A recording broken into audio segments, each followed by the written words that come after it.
maaaring talikuran ng Samahan Lupe. Ikaw ang leader namin at ikaw ang pinakamalakas na babaylan. Akala ko ba tinalikuran mo na yung grupo mo? Akala ko ba titigil mo yung pangkulang alang-alang sa mga bata?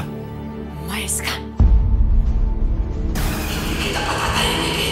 Kapag hindi kayo umalis, lalabanan ko kayo! Sa oras na talikuran mo ang Samahan Lupe, magsisisi ka. Pakiramdam ko mag-isa na lang ako eh.